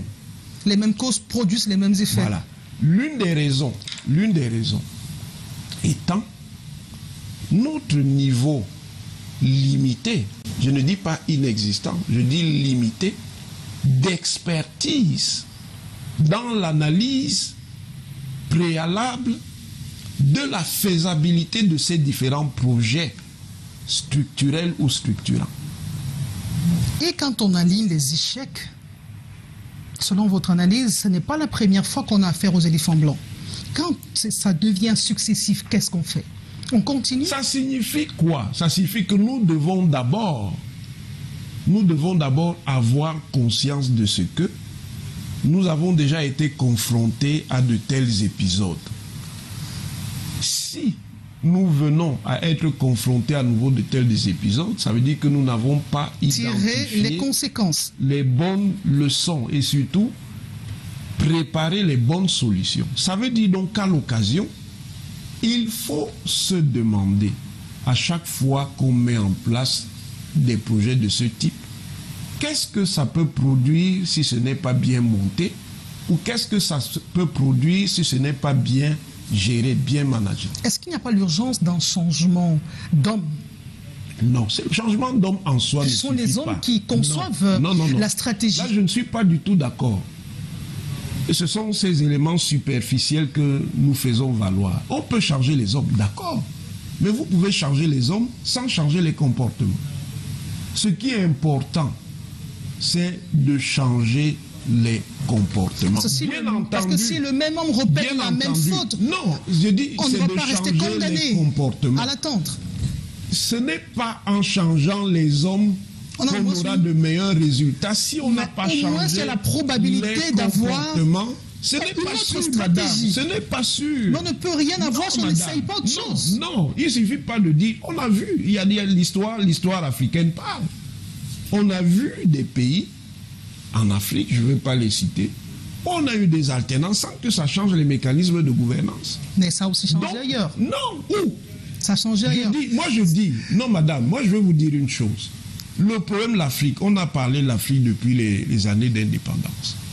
Quelles que soient les formules de gouvernement, État de parti unique, État pluraliste à vocation démocratique, quelles que soient les orientations idéologiques, capitalisme, socialisme, communisme, socialisme africain, au bout du compte, je dis, il n'y a aucun État qui ait traversé la frontière technologique, c'est-à-dire qui se soit effectivement développé. Le Rwanda, c'est pas un cas d'école? Le Rwanda est un pays développé, madame. On le compare aux autres pays. Vous savez, un niveau de développement avancé par rapport à d'autres pays de l'Afrique. Il faut faire très attention, madame. Voyons d'où est-ce qu'ils viennent. Ils ont connu un jeu international qui consiste à masquer les yeux aux Africains avec des exemples artificiels. Ça veut dire on prend un pays, on vous dit que ce pays-là, c'est un pays modèle, c'est le pays qui est le mieux géré, mais au bout d'un certain temps, vous voyez que le pays qu'on vous a présenté comme un pays modèle, il connaît le même problème que les autres pays qui étaient considérés comme des, je ne sais pas comment je pourrais dire, comme des canards boiteux. Tout le monde peut aller vérifier. Des exemples. On peut vérifier, on peut aller sur le terrain. Des exemples, madame. On peut voyager. On vous disait autrefois, on va sortir du couloir économique. Oui, 30 secondes. Oui. Qu'un pays comme l'Ouganda, oui, c'était un modèle en matière de gestion économique, n'est-ce pas? Qu'est-ce que vous en direz aujourd'hui? On vous disait autrefois qu'un pays comme le Ghana, c'était un exemple, n'est-ce pas? Qu'est-ce qu'on vous dit aujourd'hui? Ça veut dire que c'est une technique qu'on utilise pour faire espérer à nos pays qu'ils vont arriver à des solutions auxquelles ils n'arrivent pas. Et si les hommes qui ont la charge de gérer n'arrivent pas d'apporter du neuf, qu'est-ce qu'on fait donc? Ce n'est pas puisque c'est l'homme qui impulse la stratégie. La stratégie vient de l'homme. Non, mais c'est l'homme qui est pensant. Madame, non, il ne suffit pas de mettre les hommes.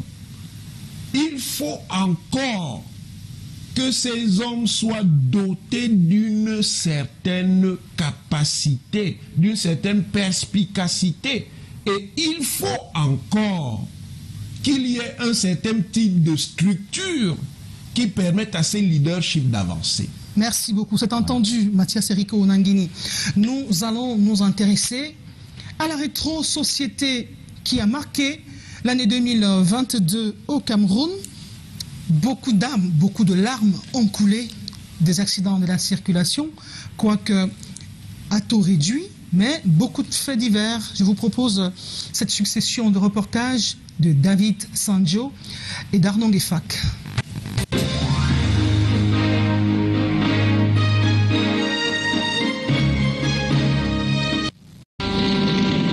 Sans alerte ni pitié, l'incident a fait tomber 15 têtes dans le précipice de la mort. Toute prise au piège de cet éboulement meurtrier du 27 novembre 2022 au quartier Damas à Yaoundé. Un de trop, après la tragédie d'Ongouache d'il y a 3 ans. On avait à cette époque-là compté 43 morts au bilan. Le dénominateur commun perçut ça et là l'installation dans les zones à risque non constructibles de la vie des urbanistes.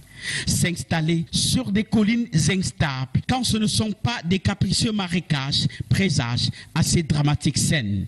À scruter de près, reconnaissons au Cameroun un taux d'urbanisation exponentiel, environ 55% selon ONU Habitat, qui le classe premier de l'Afrique subsaharienne. Cette ruée vers les métropoles implique une chasse effrénée aux espaces, chouette pour des citadins néo-proprios d'avoir une maison au sommet ou au flanc de la montagne. La vue est peut-être belle, ça semble relaxant, mais il y a l'évidence d'un avenir imprévisible, avec des fois la destruction naturelle et pire, la mort. Surtout que les municipalités, au sens de la tolérance administrative, ont fait du permis de bâtir un luxe ou une formalité pas toujours exigible. Pourtant, ça devrait l'être. Les plans d'aménagement des villes et leur cohorte de normes restreintes aux grands quartiers résidentiels. Il y a aussi à mettre au compte de ce malheur l'audace surtout culturelle pour chaque Camerounais à se bâtir un toit. Dans cet élan porté par le presque obligatoire rêve de propriété, on s'installe partout et n'importe où pour devenir à tout moment de sinistrés impuissants devant la réalité. Hommes, femmes et enfants embarqués dans ce jeu de risque du fait de l'ignorance ou de l'inconscience pour côtoyer la mort de plus près. 2022 s'ouvre par une série d'accidents sur la route qui endeuillent de nombreuses familles camerounaises. Les plus graves, 7 morts et 8 blessés au carrefour Makondor sur la nationale numéro 3 entre Douala et Yaoundé. Puis 8 morts et 7 blessés à Abomban, dans l'est du Cameroun, quelque temps après. Les responsables de la prévention routière au ministère des Transports précisent tout de même que la courbe régresse. En 2022, à Bonabéry, dans la municipalité de Douala 4e, une femme en colère contre son mari avocat au barreau du Cameroun loupe la cible. Le repas empoisonné destiné à ce dernier sera consommé par ses 3 enfants et ils vont perdre la vie. Encore des enfants. En mi-novembre cette fois, à Bokito dans le Mbame Inoubou, 4 élèves d'une même famille meurent de façon mystérieuse après avoir consommé du poisson pêché à la rivière du village. La thèse du poison est évoquée. L'onde de choc va se répandre jusqu'à Métet, dans le Nyong-Esso, où 4 personnes trouvent la mort, visiblement tous victimes d'intoxication alimentaire lors d'une cérémonie de mariage. Tout à côté, dans la commune de Ngomzap, il y a peur sur la localité. Une dizaine de morts en 10 jours seulement. Pratique de sorcellerie, querelles de famille, électrification villageoise, tout y passe. Entre-temps, à Yaoundé, une dame tue sa belle-sœur âgée de 57 ans dans un hôtel, découpe le corps et place dans une valise avant d'être rattrapée par les responsables de la structure d'hébergement. Elle dit avoir été flouée par un présumé trafiquant d'organes humains. Les actes de violence à l'école se sont poursuivis en 2022. La vidéo devenue insoutenable sur Internet présente un élève du primaire battu à l'aide de machettes et d'un marteau par son maître d'école. Les autorités administratives du département du Vouri se saisissent de l'affaire et l'enseignant sera interpellé. Toujours dans l'arrondissement de Douala 3e, un autre enseignant est accusé de viol sur une élève de la classe de maternelle âgée de 3 ans. Lui aussi interpellé. La délinquance est le lot commun. Quelques jeunes transformés en microbes causent la panique à Douala et le gouverneur de la région du littoral interdit de la circulation les mototaxis entre minuit et 6 heures. En 2022, les Camerounais ont encore fait la queue dans les postes d'identification à la quête d'une carte nationale d'identité. Fondikou Daouda va saccager le commissariat de sécurité publique de Fombot et passera 1 mois en détention avant d'être libre. Les cas de choléra créent la panique dans le sud-ouest, le littoral et la région du centre. La mauvaise hygiène des aliments et la qualité de l'eau sont les principaux responsables. La montée de l'eau crée l'inondation à l'extrême nord du Cameroun. 150 villages concernés, des maisons d'habitation, des plantations et du bétail font partie des pertes. Des pertes plus grandes à Yaoundé. 15 morts fin novembre 2022. Des personnes restées coincées sous terre, victimes d'un éboulement de terrain au quartier Damas. Ce qui remet d'ailleurs au goût du jour le problème de construction dans des zones déclarées dangereuses.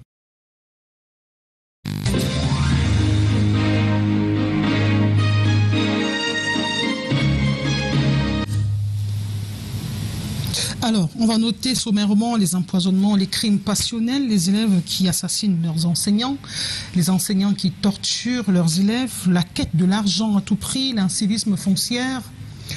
Mathias Eriko Onangini, qu'est-ce que ça traduit, cette avalanche de faits de société? Bon, disons, je dirais que c'est le produit de la dérégulation. Voilà concrètement la manière dont l'économie d'ouverture, qu'on appelle la mondialisation, s'exprime dans les pays en développement avec cette sinistrose-là. Les Camerounais sont malades. Ailleurs, on parlera des cabinets de suivi psychologique. Peut-être c'est le moment d'inculquer cette pratique au Cameroun, de développer ce type de médecine. Ça traduit un malaise quand même. Oui, ben, un enfant qui prend sur lui de mettre un couteau dans le sac pour aller poignarder son enseignant. Mais je vous dis, madame, c'est le produit de l'ouverture globale. Qu'est-ce que l'ouverture globale permet? Elle permet par exemple la circulation d'un certain nombre de flux culturels. Aujourd'hui, nous avons la télévision câblée, nous avons les réseaux sociaux. Qu'est-ce qu'il faut faire? Où donc ces jeunes voient ce type de comportement violent qui existe dans d'autres sociétés. Une agressivité à nul autre pareil. Bien entendu. Comment on résout ça? On se détache des réseaux sociaux? On résout ça par un travail permanent d'éducation, un travail collectif. Les institutions publiques, l'État et ses démembrements interviennent, mais évidemment les communautés et particulièrement les familles aussi doivent intervenir. Les associations peuvent également apporter leur part à rétablir donc un certain niveau de civilité et de civisme dans notre société. Merci beaucoup. Alors, nous allons également nous intéresser à la rétro culturelle 2022. Beaucoup d'artistes de renommée internationale sont tombés, mais également il y a des procédures qui ont été entamées, quoique infructueuses, pour faire reconnaître certaines organisations traditionnelles comme patrimoine de l'humanité. Reportages successifs d'Hélène Piégeot et d'Aimé Catherine Moukouri.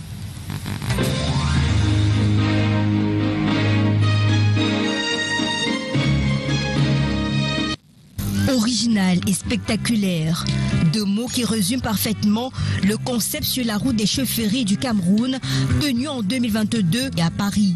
Des centaines d'œuvres et d'objets d'art venus des régions du Cameroun ont été exposés aux yeux du monde, levant un tout petit peu le voile sur le mystère qui entoure les chefferies traditionnelles, notamment dans les Grassfields. Cette exposition a permis de relancer ou du moins d'accélérer le dossier sur la restitution de plus de 7000 objets d'art pillés au 237 par les colons. Parlant de dossier justement, le Cameroun a eu du mal avec l'inscription du Ngondo, du Ngwon et du Vet au patrimoine mondial immatériel de l'UNESCO. La bataille n'est pas perdue. Les différents acteurs continuent de travailler afin de respecter les 7 critères exigés. Elle, par contre, a réussi à écrire son nom en lettres d'or. Oswald Lewat, cette écrivaine camerounaise, a reçu le prix du rayonnement de la langue et de la littérature française attribué à son roman Les Aquatiques. Et dans ce même registre, le journaliste Junior Rossin a reçu le prix du meilleur promoteur littéraire de l'année 2022 au Cameroun lors du salon du livre jeunesse et de la bande dessinée de Yaoundé pour sa promotion en 2022 de la littérature. Mention spéciale également à Claire Edou pour l'hommage rendu à l'humoriste Jean-Michel Cancan à travers son film Cancan, apprécié de tous. Il pourra, pourquoi pas, être diffusé au festival Écran Noir qui a tenu sa 26e édition et qui, selon son promoteur Basek Bakobio, a été l'une des plus belles de l'histoire de ce festival, avec cette touche charme de la décentralisation entre Yaoundé et Douala. Réussite rehaussée quelque part aussi par cette polémique axée sur la définition de qui a tort de cinéma, qui a tort de série. Passons. Le secteur de la musique a également bougé. L'éternelle question des droits d'auteur avec des repartitions toujours contestées. Le départ du Cameroun de Universal Music Africa du Cameroun pour non-rentabilité. Empire Company qui a perdu quelques occupants de son bateau avec en ligne de mire l'artiste Mimi. Néanmoins, le travail a continué sur le terrain. Lady Ponce a réalisé son rêve à l'Olympia de Paris. Elle a remis ça au Palais des Sports de Yaoundé et le pari a été relevé. Quelques révélations musicales avec Chris M, Chacun sa chance. Fadil le sorcier qui a pris en otage tous les dance floors. L'ex-Miss Cameroun Julia Samantha qui a remis sa couronne à la princesse ici pour la suite de cette aventure de Miss Cameroun en présence de la première dame du Cameroun, Chantal Biya. Seulement, tout cet élan a été freiné par les décès des grands noms de la musique camerounaise et du cinéma. 2022 nous a arraché Kambi Brillant, Djele Diento, le papa de Débroussaillé, Penda Dalé et l'acteur de renommée internationale Joseph Momon. Ils sont certes couchés, mais ils resteront à vie nos trésors au travers de leurs œuvres éternelles.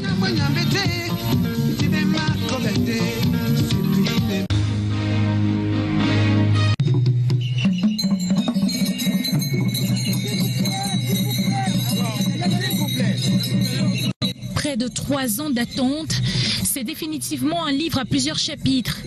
Et l'année 2022 n'aura pas ouvert la page de la gloire pour le Ngwon, le Ngondo et le Mvet dans la prestigieuse liste du patrimoine culturel immatériel du monde. Les événements culturels chers au peuple Bamoun, Sawa, au Cameroun tout entier, n'ont pas eu leur candidature validée cette année et reviendront à la charge pour le compte de 2023. Pourtant, cette année, les vents semblaient souffler le courant de l'engagement des différentes parties aidant vers une validation des candidatures. Les cérémonies médiatisées de remise des dossiers techniques et formulaires au gouvernement se sont multipliées en 2022, tout comme celles de bénédiction des élites et personnalités liées aux diverses communautés.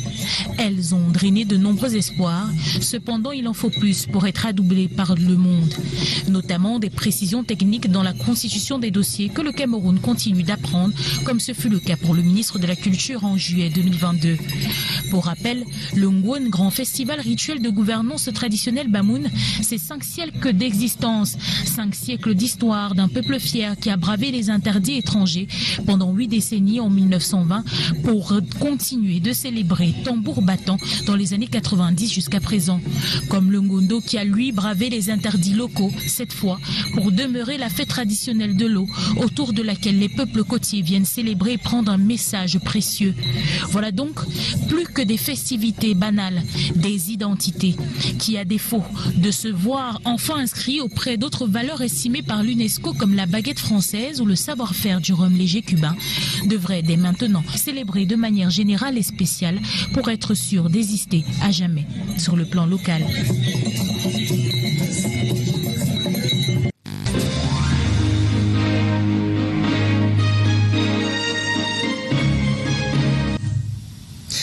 On en a abondamment parlé, Mathias Eric Onangini, Longondo et bien d'autres festivals culturels camerounais qui peinent à être reconnus comme patrimoine culturel immatériel de l'humanité. Si jamais cette page était écrite au niveau de l'UNESCO, quelles pourraient être les retombées, du moins sur le plan symbolique? Les retombées pourraient évidemment d'abord être symboliques, parce que ce serait une reconnaissance par le reste de l'humanité de la valeur de ces expressions culturelles venues du Cameroun. Les retombées peuvent aussi être matérielles en fonction de la capacité du Cameroun lui-même, des institutions publiques, et des communautés, des associations, à construire des plateformes touristico-culturelles autour de ces expressions qui seraient ces plateformes-là génératrices de revenus. Donc je crois que malgré l'échec, il faut continuer à travailler pour pouvoir respecter les critères de l'UNESCO et bénéficier au final d'une inscription sur la liste de ce patrimoine mondial immatériel. De votre point de vue, ces festivals sont-ils suffisamment vendus? Justement, il faut améliorer la stratégie de promotion de ces festivals. Il faut d'abord en améliorer l'organisation, il faut en améliorer le montage et il faut ensuite savoir le vendre. Il faut communiquer abondamment sur cela. Et cette valorisation commence par le Cameroun lui-même avant d'aller à l'étranger. Voilà. Et cette année, on a perdu d'autres monuments de la culture. Je vais citer Pendandale, Djenedjento pour déboucher sur Ekambi Brillant. Que retenir de l'héritage que nous lèguent ces sommités, notamment Ekambi Brillant? Tout d'abord, paix à leur âme. Ce sont des personnalités artistiques qui ont contribué à la promotion de la culture camerounaise en général et particulièrement de la culture musicale venue des terroirs Sawa, mais qui est une expression pleinement nationale aujourd'hui, le Makossa. Et une figure comme Ekambi Brillant était véritablement une figure de premier plan, un artiste très talentueux, avec une très grande créativité musicale et une longue carrière, parce que le talent ne suffit pas, il faut encore pouvoir travailler dans la durée. Ces œuvres ont servi d'exercices musicaux dans des écoles en Corée et aux États-Unis. Mais à côté de cela, il y a une forte production culturelle, notamment les artistes, les musiciens. Au Cameroun, en dépit des soubresauts qu'on connaît du côté des droits d'auteur. Quel commentaire? Ce qu'on peut dire, c'est que nos artistes souffrent en fait de notre contexte. Et je dis contexte général, parce que ce contexte-là n'est pas simplement lié aux institutions publiques. C'est un contexte général. C'est-à-dire, quel est le rapport, quelle est la perception que nous avons des arts et des artistes? Est-ce que nous les prenons suffisamment au sérieux? Ensuite, quel est notre rapport à la propriété artistique et à la capacité de la mettre en valeur? C'est de cela que souffre en fait notre mouvement artistique. Parce que les gens continuent à penser que l'artiste n'est pas une figure suffisamment valorisé dans la société et ce n'est pas une figure de valeur. Pourtant, des ambassadeurs. Oui, ils peuvent être des ambassadeurs. Mamadi Bango. Oui, bien entendu. Rissabuna. Oui, sauf que est-ce que nous, au Cameroun, nous tous, nous prêtons toujours de l'attention à leur travail et nous lui donnons toute la valeur qu'il a? Je n'en suis pas nécessairement sûr et nous devons faire des efforts parce que, contrairement à ce que beaucoup peuvent penser, la mise en valeur de la culture est très importante pour l'amélioration de l'image de marque d'un pays. Et le Cameroun est un pays particulièrement talentueux. Nous devions donc développer cette promotion. La production culturelle. Et puis sur le plan économique, c'est vrai que les arts font face, surtout dans le domaine musical, à la question de la piraterie, du piratage qui se pose de manière très très importante. Mais je pense qu'il faut véritablement investir dans les industries culturelles, dans les salles de spectacle et tout. Parce que en fait, qu'est-ce qui nous arrive? C'est que nous vivons dans une logique de forte extraversion, alors qu'encore une fois sur place, nous avons des ressources que nous pouvons promouvoir et valoriser. C'est la même problématique au niveau des traits structurels que ce dont on a parlé à propos de l'agriculture. Ça pourrait être un remède pour adoucir les mœurs d'une société de plus en plus violente aussi. Même pour faire des profits, pour faire du business. Pour faire du business. Bien entendu, c'est compris. Alors, c'est valable pour le cinéma aussi, parce qu'en réalité, ça c'est un secteur qu'il faudrait développer, parce que le Cameroun a un potentiel qu'il peut développer en la matière. Merci beaucoup. Nous nous intéressons, pour sortir, nous avons respecté le squelette, c'est avec la rétrosportive de l'année 2022 que nous allons clôturer ce rendez-vous spécial. L'année a été très riche en activités sportives du 1er janvier 2022 au 31 décembre. Daniel Anissé-Boudjé. Je crois que ce garçon a le potentiel pour être le meilleur gardien du monde, mais je crois que c'est son comportement qui risque de lui jouer des tours. D'aucuns diront des responsabilités sont partagées. On ne refera pas l'émission dessus. Oui. Alors, on va prendre 30 secondes pour parler de l'affaire McGill qui a jeté l'éponge sur le chantier de la construction du stade Paul Biya, stade Olembe. Un commentaire? Je pense que l'affaire n'est pas suffisamment clarifiée pour l'instant. Il y a eu un certain nombre de positions qui se sont exprimées. Le ministère des Sports, à travers le ministre des Sports, le professeur Mouele Kombi, et puis l'un de ses collaborateurs, un conseiller technique, ont souligné que McGill ne voulait plus honorer ses engagements. Ce qui est quand même problématique. Maintenant, on ne sait pas véritablement pour quelles raisons. D'après certaines sources, les travaux reprendraient lundi. Oui, c'est pour ça que je vous dis qu'on ne devrait pas se prononcer très vite, mais de toutes les manières, ce genre de choses n'est pas bonne pour l'image de marque de notre pays, d'autant plus que justement, on avait réussi notre CAN, même si le complexe sportif d'Olembe n'était pas terminé. Le stade, lui, il était pour l'essentiel et malheureusement, on a quand même eu un petit incident qui était lié au fait que certains compartiments de ce complexe-là, de ce stade en particulier, n'étaient pas achevés. Et puis, encore une fois, notre incivisme a pu contribuer à ce dramatique incident. Merci beaucoup, Mathias Eric Onanguini. Nous avons passé 2 belles heures en votre compagnie. Il y a une question d'un internaute. Je m'en voudrais de ne pas vous la poser. Il fut un temps, il tient à ce que je vous pose cette question, j'ai dû la noter avant d'entrer sur ce plateau. Il fut un temps où vous étiez un virulent contradicteur du RDPC. Qu'est-ce qui a pu vous amener à changer votre position par rapport à ce parti? Virulent contradicteur, ça dépend de la manière de voir. Je n'ai jamais eu à ce moment-là d'engagement politique dans quelque organisation que ce soit. Et puis... mais vous avez une plume quand même acerbe vis-à-vis du régime. On peut considérer les choses comme ça, mais pour autant, est-ce que j'étais un activiste politique? Pas du tout. Et que répondez-vous à ceux qui pensent que vous avez changé pour votre carrière? Je suis libre de changer, même si c'est pour ma carrière. Et alors? Ça vous regarde? Ça me regarde. C'est votre problème? Tout à fait. Merci.